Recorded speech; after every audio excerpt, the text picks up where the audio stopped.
Hello friends, and welcome back to another electrifying episode of Coffee and Wrestling, a wrestling podcast. I am your fearless host, Jamie, and today you're stuck with just me as Mark is in New Hampshire attending their siblings' graduation. But fear not, I have an entire pot of coffee to myself, so I should have more than enough enthusiasm to help get you through this episode. And boy, do we have a great week between AEW and WWE. I think we're going to go ahead and start off with All Elite Wrestling and get right into it.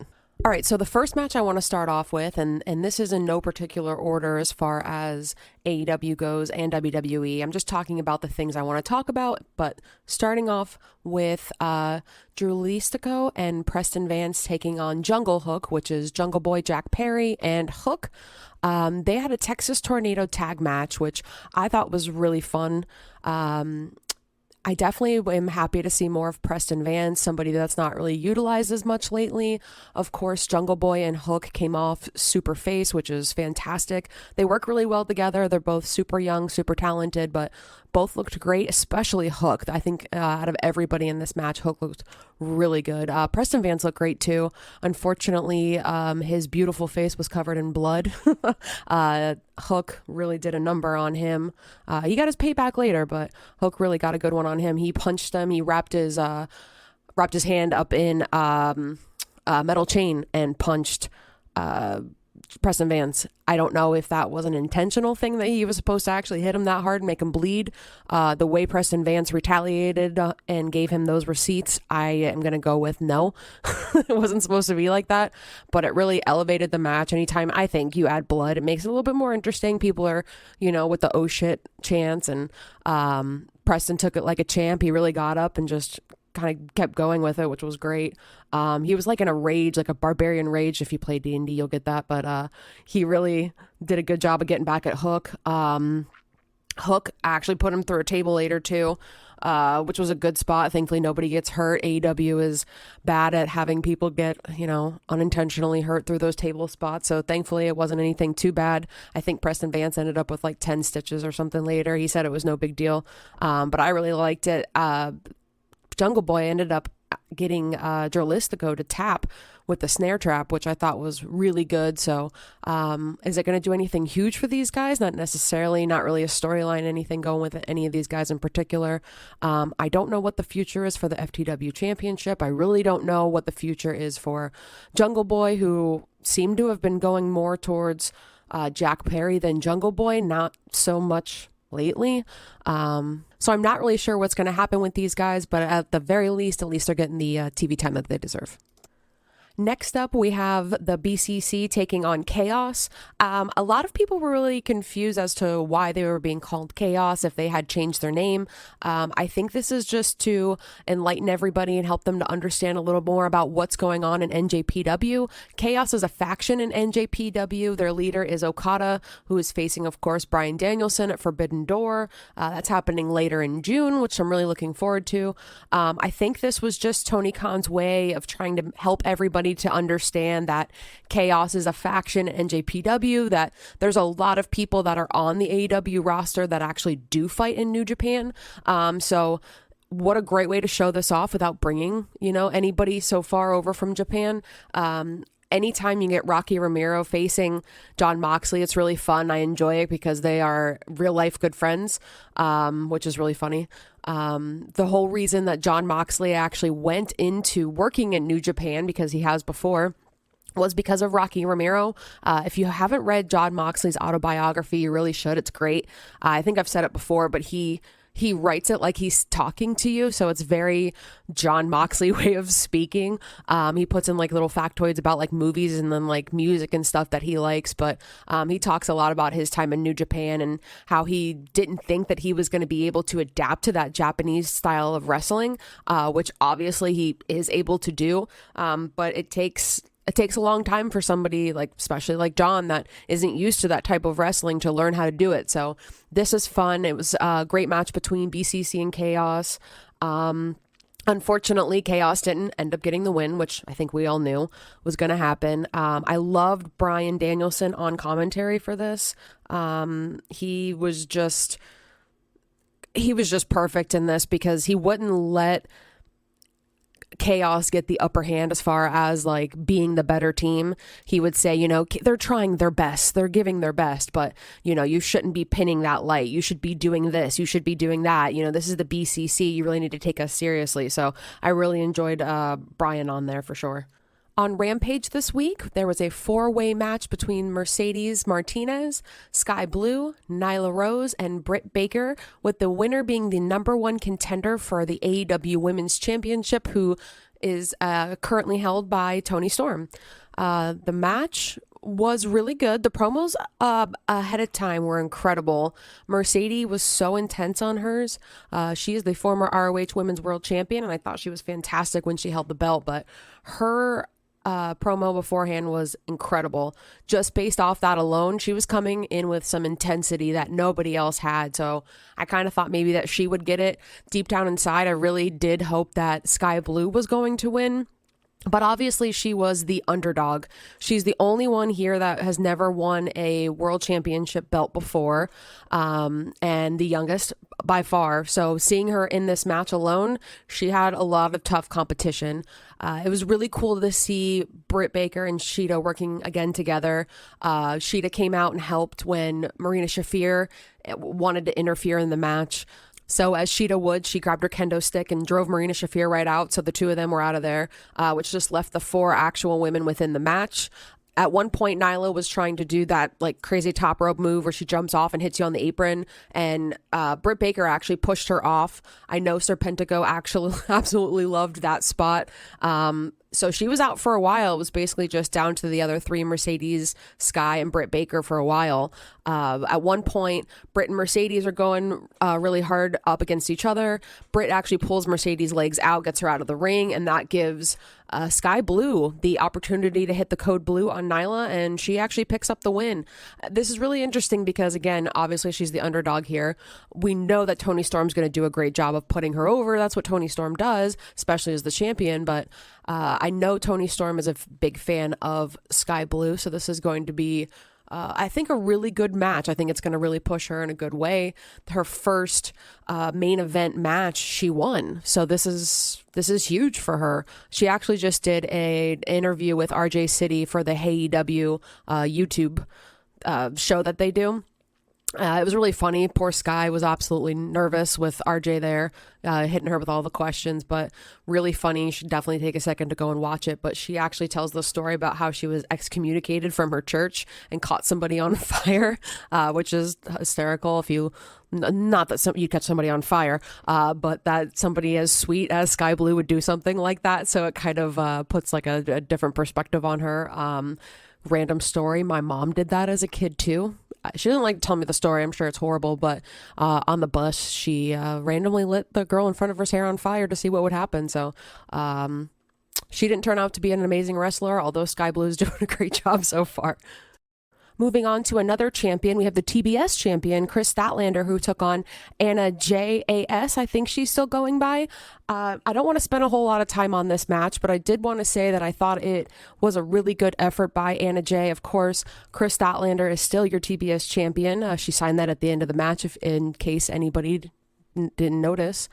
She always does that because she said that she wanted to bring some inclusiveness to the deaf community because they are always having to watch everything with titles, so like subtitles on. So I thought that was really cool of Kris Statlander. At any rate, I thought Anna Jay looked really good here. One of her best matches. Nice to see her in a singles match. Nothing crazy happened, but again, Kris Statlander is holding the belt. Taya Valkyrie was in the back, typical person who wants to take the belt next, watching from the TV in the back with her super slicked back blonde hair and way too tight of a red leather vest or jacket. I'm assuming that's where this is going, is it's going to be Kris Statlander taking on Taya Valkyrie. I don't mind Taya eventually taking on Kris. I can see the understanding of, Taya wanting another chance at the belt. If Taya loses this, I don't really see what that's going to do for her as a singles competitor. If you don't know anything about Taya, she is a very decorated wrestler. She's held plenty of championships and had been in plenty of companies. So interested to see, I guess, what happens there. But overall, definitely a decent match and great job by Anna Jay. All right, so the last match that I'd like to talk about in AEW for this week was the International Championship that was defended by Orange Cassidy, who faced Swerve in his 24th defense of this belt, which is huge. He comes out here every week and defends his belt against huge people. I mean, Shibata being one of them, who was able to retain by they both made each other look so fantastic in this match, and it genuinely was a 50-50 match. If you missed Double or Nothing, these two were the last in the Battle Royal match that Orange Cassidy kind of set up. They came down to these two. Orange Cassidy obviously won, so this was kind of Swerve's second chance at redeeming himself and getting the belt. We actually did run a poll on our Twitter, and if you don't follow us, make sure that you do at CAW Wrestling Pod, and 67% of you also thought that Swerve was going to get his second chance and actually win this championship. But believe it or not, in the end, Swerve actually did not bring home the belt. It was a crazy back and forth. Like I said, it was 50-50 the entire time. There was just an exchange of roll-ups, and Orange Cassidy ended up getting the final one for the 1-2-3. There was a point where he kicked out of an orange punch, then a beach break, and I absolutely lost my shit. I cannot say enough good things about both of these guys. Again, Orange Cassidy's been in the independent scene for a long time. You can look up a lot of his matches on YouTube if you haven't seen anything before AEW. Swerve was Killshot in Lucha Underground. Take the time to watch some of those matches too. Him and AR Fox have some of the best matches I've ever seen. They do like a 3-match series of matches. It's unbelievable in Lucha Underground, but I really enjoyed this. Unfortunately, again, Swerve did not come up victorious. I love Orange Cassidy as the champ, and I think his reign is absolutely incredible. As Mark pointed out, I think on the last podcast, he's defended his belt more times than Roman Reigns has, and Roman Reigns has been champ for how long? So it's pretty interesting. So at this point, we got to wonder who's actually going to be able to dethrone Orange Cassidy. I know there have been talks about Orange challenging Zack Sabre Jr., and that might be happening at Forbidden Door. So I'm really looking forward to that, but nothing, again, has been announced. Everything at this point is just like anything else in the internet community. It's just mostly rumors. So we'll, I'm sure, find out within the next week or so, because the pay-per-view is going to be coming up at the end of the month. The final thing that I would love to make a mention of is the MJF and Adam Cole promo. Of course, MJF came out first, and Adam Cole interrupted him, which turned into MJF interrupting his final, Adam Cole baby there at the end. MJF cut a promo, but an interesting one where he was actually not saying a lot of bad things like he normally does. He actually complimented Adam Cole and said to the crowd, have you ever seen ROH? I get it. I don't like ROH either. Of course, you got to stay a little bit of a heel, MJF. But he says if you saw Adam Cole in ROH, you could tell that he was a champion. You could tell that he was going to be great, and that he watched him in NXT. And it was unfortunate that, Vince McMahon didn't think that he was going to be this top guy. And I always thought that you would be until I saw you here in AEW. And now I think that Vince was right. Cole actually cuts a fantastic promo back at him. Talks about how, they could both go in the back and piss in a cup and see who's natural. He's so used to people making fun of his weight. And he also said, we're nothing alike, and that you won't fight me because I'm better than you, and they know it, obviously referring to the crowd, and saying that, basically at the end of this, that they are going to have a fight. And it turns out that that's going to be coming up on Dynamite this upcoming week. It'll be a qualifying match, so if Adam Cole is able to beat MJF, then he will actually be able to fight him for his title. I don't know when that's going to happen. I'm hoping we're going to be seeing MJF defending that title at Forbidden Door, especially since he's made so much of a comment to say that he doesn't respect NJPW, doesn't respect that type of wrestling. The only person that he respects is the Great Khan, which is interesting. I don't know if that's going to play into anything at the pay-per-view. I do have to give a shout out to somebody on Twitter. I cannot believe I found this, but I found a guy. Shout out to him. He is Wrestling and Coffee on Twitter. I shit you not, Wrestling and Coffee. I had to send him a message and say, what are the odds? We have to be friends. So he threw out something interesting that maybe we're going to be seeing Sonata face MJF. So for now, I think MJF needs to hold onto that title for a little bit longer, but at the same time, Adam Cole could really use a push. I think he's a kind of love it or hate it guy in AEW. I actually think he's fantastic, but again, after that match with Chris Jericho and again fighting a lot of people on the internet that just aren't really big fans of him because he's kind of a smaller guy, which is absolutely ridiculous. But here we are in 2023 fighting over people's weight to determine how good of a wrestler they are. So this is going to be happening next week, and I really don't know where it's leading to. But again, I'm hoping MJF is going to retain this title for just a little bit longer. He's just too good to give away the title right now. And before moving on to WWE, I just want to make a mention, if you haven't seen it already, hop onto YouTube and check out the new Twisted Metal trailers. If you didn't know, Samoa Joe, yes, the Samoa Joe is going to be in the Twisted Metal show that's going to be airing on Peacock. What a funny way of doing that, having it on Peacock, but that's great because I'm already subscribed to it. There's a great scene where he's doing the thong song, and he kind of goes back and forth singing with the guy that's in the trailer with him. Take a couple seconds to look at it. It looks like it's going to be really interesting. He's playing Sweet Tooth, and Will Arnett is actually the voice of it. I was really confused and not sure if I was going to like it at first, but after hearing it and kind of seeing it, it plays really well with Samoa Joe's body as, the wrestler and the tough guy that he is. So definitely shout out to him. And one more thing, just want to make a mention that we want to send our condolences to friends, family, and everybody in between that was a fan of the Iron Sheik, who unfortunately passed away this week. So rest in peace to the Iron Sheik. What a huge contribution to the wrestling community and to just Twitter itself with his classic rivalry with Hulk Hogan. All right, so now I promise we can move on and finally talk about WWE. The biggest thing they have going on is they have a premium live event, which is Saturday, July 1st, Money in the Bank. They are doing their qualifying matches, and this week we ended up with 6 matches, and I'm going to go over them really quick. We had Becky taking on Sonya Deville with a ton of interferences between Chelsea Green, Trish Stratus, and Zoe Stark all trying to get in the middle of this match. Becky was still able to pull off the win. Zoe was able to pull off her win additionally when she faced off Natalya. Michin and Bayley had a very quick match between the two of them, with Bayley being victorious. One thing that happened in that match was AJ Styles was on commentary, and at one point Scarlett comes out, blows some, looks like hot Cheeto dust in his eyes, calls it the Scarlet Fever, and Karrion Kross comes out up behind AJ Styles to kind of choke him out, insinuating that their rivalry is going to continue. Shotzi took on Io Sky, with, of course, Io being victorious, who is my personal choice for the Money of the Bank winner this year in the women's division. You also had Butch taking on Baron Corbin. Butch won that. And Santos Escobar and Mustafa Ali had a fantastic back and forth on SmackDown. And I honestly didn't think Santos was going to be the winner, but he was. I think it was a good move. I really wanted Mustafa Ali to get a chance to go on to Money in the Bank and possibly win it. I think that could have been a really fun thing.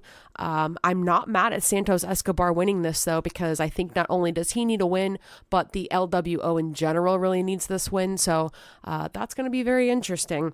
So after all the qualifying matches this week, we have, for the women going to the Money in the Bank ladder match in London, we have Zelina Vega, Becky Lynch, Bayley, Io Sky, Zoe Stark, and there will be one more match that has not been determined yet. I think that might be happening on Raw. As far as the men's Money in the Bank qualifiers, we have Shinsuke Nakamura, Ricochet, LA Knight, Santos Escobar, Butch, and whoever wins the match between Riddle and Damian Priest. Again, I think that is happening on Raw as well. So as I said earlier with AEW, Orange Cassidy and Swerve was a fantastic match. That personally was my match of the week for AEW. Excuse me, if we're going to be talking about WWE, I 100% think that everybody's in agreement with me that Gunther facing Kevin Owens was such a treat. It wasn't anything that was previewed ahead of time on the card or anything. It just kind of happened. They've obviously had some animosity between Imperium, KO, and Sammy for the last few weeks. This match was incredible. They fought like they hated each other, which is always good because you can't really tell if it's like storyline or real life. Just like Orange Cassidy, this is another fantastic champion who comes out every week, every time he defends it, and just absolutely devastates whoever he's facing. He actually just hit 1 year of being the champion, which is huge. The Intercontinental Champion, that's huge for a modern day reign. Gunther showed exactly why he's had this belt for so long in this match against Kevin. I actually felt really genuinely bad for Kevin Owens because it felt like for 5 solid minutes, Gunther was absolutely decimating him with the incredible suplexes that he was able to give him, the chops, which are always devastating, that you can hear through Kevin Owens' t-shirt, as Corey Graves pointed out. He even kicked Kevin Owens so hard in the face at one point it left a boot mark. It was awful, but overall it was a fantastic match. Ludwig ended up kind of trying to distract Kevin Owens, which ended up getting him a gnarly stunner, rolled out of the ring, and Gunther hit the most devastating move in all of sports entertainment, the surprise roll up for the win. And I don't know if this is just going to keep going to possibly the Imperium having another match against Kevin Owens and Sami Zayn. They got a few weeks to decide what they're going to do from here. Moving on to the championship side of things, Asuka did receive a new belt on Raw this week. She was the Raw Women's Champion and is now presented with a new belt. She is the WWE Women's Champion, which I think if you look at the belt, it says WWE Undisputed Women's Championship, but that's not what they're calling it. I thought it was a good thing that they are breaking up possibly both of the Raw and SmackDown championships. I don't know what this is going to mean for what Rhea's is going to be, if she's going to be like the women's heavyweight champion. I really don't know, but Asuka is the WWE Women's Champion, was presented a new belt, which has been a big thing that's been happening lately, and they unveiled it. Adam Pearce unveiled it, and it was Roman's belt with a white strap. I mean, I don't think it was anything too crazy off the wall. That leaves people to speculate that possibly Rhea's belt looking exactly like Seth Rollins' belt. Pretty, not unique of them. They could have come up with something completely different, but they've been doing a lot of this lately, so maybe that just kept everything kind of cohesive between the men and women. Before Adam Pearce did go out there and give Asuka her new championship, Bianca was talking to Adam Pearce, and Adam said, you need to stay out of this. Do not interfere in any way, and you will get a rematch against Asuka for the championship. And Bianca hesitantly, agreed, because of course she wants to get that rematch. When Asuka does get presented the belt, immediately Charlotte Flair comes out, which to me is a little bit ridiculous. This is classic of Charlotte to, if she doesn't have a belt, she's got to come out and try to get one. That's just her character and who she is. But she basically jumped the line and said that I want a match, and it was given to her. She will be having a match against Asuka for the WWE Women's Championship the night before Money in the Bank, so that'll be SmackDown beforehand. Of course, Bianca is super upset about this. She's got to be, somewhat weaved into this storyline. I don't know if she's going to cost Charlotte the championship, if it's going to come down to some type of 3-way. Adam Pearce did tell Bianca, I'll figure it out, I'll make it up to you. Never explained exactly how that was going to happen, but again, Charlotte just jumped the line and got the championship, so I'm looking forward to heel Bianca. This is a little taste of what she did in NXT. She's doing I think a really good job of being heel, so hopefully the WWE has something fun planned for not only her, but for also the Street Profits as well. The next match that I would love to talk about is the defense of the World Heavyweight Championship by Seth freaking Rollins, who went up against Damian Priest on Raw this week. I did a little bit of research, and I could be totally wrong. You know how this goes, but the last defense of the title of the World heavyweight championship title was John Cena that beat Alberto Del Rio. That was November 24th of 2013. On December 15th of that same year, Randy Orton beat John Cena to unify that belt. So it was December 15th of 2013 that it was the last time it was active. So Seth freaking Rollins is your WWE World Heavyweight Championship currently. Again, he took on Damian Priest this week on Monday Night Raw after an open challenge. Before the match actually happened, there was an interaction between not only Seth and Damian, but also Finn Balor came out to the ring to talk to Seth as well, the other member of Judgment Day. Seth basically said that you need Judgment Day here to be able to beat me. And Damian actually said that he doesn't need any of Judgment Day to be able to beat him. I thought that was interesting. And Finn also seemed to stop everything he was doing and kind of look over in Seth's direction. Anyways, on Twitter, Rhea agreed that Damian didn't need her or anybody else in the Judgment Day. So I'm wondering if this is a breakup of Finn, or looks to me more like Damian Priest leaving Judgment Day. But Damian basically tells Seth that you're about to have one of the shortest reigns in history because, of course, you got to talk the talk. I'm going to take the belt from you. Seth proceeded to basically laugh his ass off and say, any way you slice it, my reign is already longer than Finn's is. And of course, what happened between Finn and Seth Rollins was they went toe-to-toe at SummerSlam in 2016. Finn Balor was victorious over Seth Rollins, but he only held the belt for 22 hours because Seth Rollins actually injured him in real life in that match, so he had to legitimately give up the belt. The match itself was the main event of Raw. I honestly thought it was fantastic, and I've said this over the last few weeks. I wasn't necessarily the biggest Damian Priest fan. It took me a while to really catch on to him, but I've really enjoyed Damian over the last few months. Ever since Backlash has happened, he's really, to me, been a different character. He's a great wrestler. It was more like his charisma and his persona that needed to be sold for me. This was a great match. I mean, of course, we all knew that Damian had no chance of being able to actually win it, but there was a couple close calls. I will say his legs are so long, so his ability to kick is impressive. I think he kicked Seth in the face once, maybe twice. It was a really great match, but the whole thing really took a turn when at some point Finn Balor actually came down to the ring. He wasn't there the entire time, but he tried to attack Seth.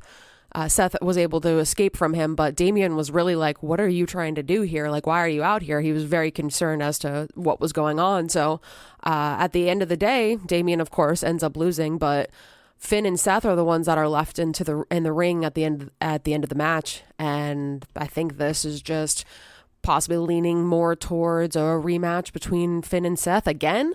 I mean, they did this not too long ago. Obviously, they did it at SummerSlam 2016. I'm hoping that Damian's going to be able to go on his own now. It's been about a year of the Judgment Day. I think it's been interesting, but I think maybe it's kind of run its course. I'm interested to see what everybody can do as an individual, especially Damian, since I don't know much of him outside of the Judgment Day. Seth is always very entertaining, and pretty much anything that you throw him in, I'm going to look forward to. I just want him to have something fresh. I want him to have a different rivalry, and I want something different for Damian too. So maybe all we have to do is just wait to see who actually wins this Money in the Bank and see what happens from there. All right, so Monday night Rollins ended the show, and the Bloodline started off SmackDown. So Paul Heyman had already told us that Jey Uso was going to have to make a decision as to who he was going to choose. Was it going to be his tribal chief Roman Reigns and also Solo Sikoa, or his twin brother Jimmy Uso? SmackDown started off with Paul coming out to the ring. Jey eventually made his way down, and Paul really dropped some interesting news from the tribal chief himself. Paul said that Jey actually was meant to be groomed by Roman Reigns himself to be the next tribal chief. He also says that there is no longer a tag team called the Usos, which is interesting because they never do elaborate on that. So you know how Paul and Roman are able to manipulate anything, so you never know what happens there. He basically tries to get him to shake his hand, be on his side. Jey is reluctant. understandably, as I would be too. It's Paul Heyman. Paul actually offers him a match and says, we want you to bring the gold back to the bloodline. We're going to give you a match between you and Austin Theory for the United States Championship. Interesting. So, of course, everybody the entire time is really hyped. This main event Jey Uso. So, to me, obviously something was going to happen here. Would I have loved for Jey to have won the U.S. Championship? Of course. I would have absolutely loved that. But the storyline had to continue here. So it wouldn't be a bloodline match if a referee didn't get knocked out, of course. So that's exactly what happened here. The ref got knocked out. The crowd was super hyped up, and Pretty Deadly came in and interfered. Typical. Not really sure why them, but they came in, they interfered. Jimmy comes out now. He tries to help out, takes out Pretty Deadly. Solo now just pops up. It gets really chaotic really quickly. Solo comes out, knocks out Jimmy, wants to do like the Samoan spike. So Jey, knocks him, stops him. Jimmy goes to kick Solo, kicks his brother in the face. He kicks Jey. Of course. This is exactly how it's going to happen. These super kicks land to the wrong person. It's a typical, ending to these Uso matches like I have been lately. At the end of the match, of course, Austin Theory comes in, super stoked on himself, gets the pin. Crowd super pissed, understandably. And Paul, Solo are on the side. Jey, of course, is super mad at his brother, understandably, and just leaves Jimmy, who's in the ring. Paul and Solo are outside of the ring. He walks right past them. And in typical fashion, Paul ended up calling Roman Reigns. I thought it was interesting that Roman wasn't here. I feel like that could have definitely helped this. I didn't hate it, but it was just kind of weird. Like, I feel like these keep ending in a weird fashion where they end almost like a soap opera. We've been saying that a lot lately. I think they're trying to leave you on like a cliffhanger for this one. But the only way I can see this going down again, me personally, and I said this last week, it's got to be Solo versus Roman. It's the only thing I can see happening here. As far as the Usos, Paul said that they're done. They're not a tag team anymore. Maybe this is an opportunity for both of them to do a singles run. I'm not mad at it. They're both great. I have no idea what the overall plan is. I have no idea, again, who I think is going to beat Roman if it wasn't Solo. I don't know how long this is going to go for. I have these ups and downs. It's very dramatic for me where I'm hooked and then I hate it. I'm into the U.S. Championship match. I thought that was cool. The typical ending I thought fell a little bit short for me.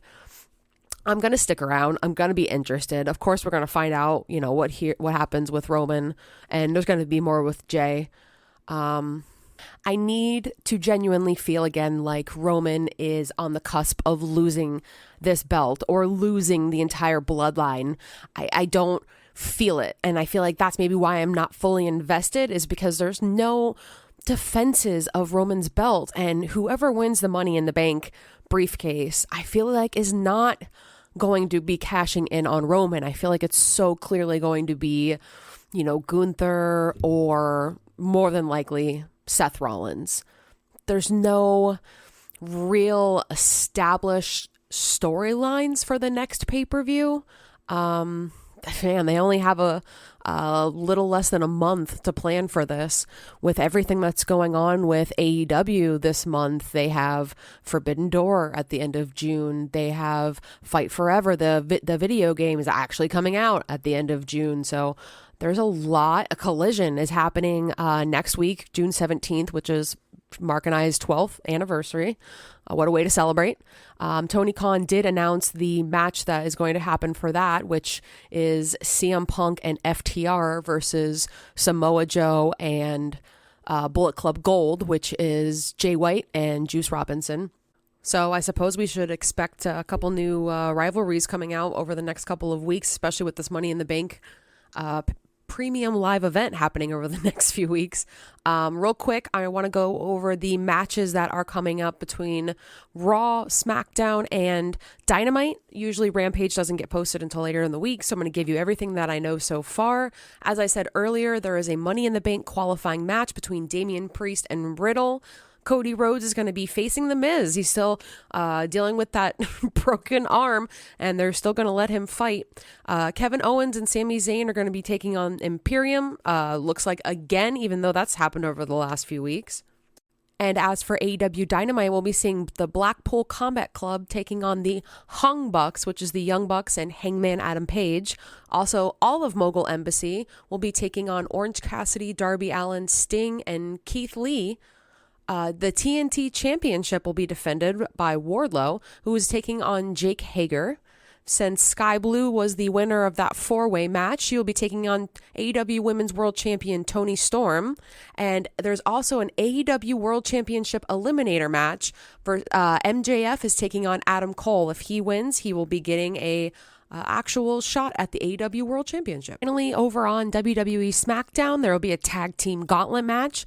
LWO will be taking on Pretty Deadly, the Brawling Brutes, the OC, and the Street Profits. The winners will be the new number one contenders for the WWE Tag Team Championships, and they will take on Kevin Owens and Sami Zayn. The Grayson Waller effect will also happen with Charlotte Flair. Michin and AJ Styles will be taking on Scarlett and Karrion Kross, and as I said before, Roman Reigns will definitely have something to say about what happened between Jimmy, Jay, and Solo on SmackDown last week. All right, if you've made it this far, I really want to give a huge thank you to you.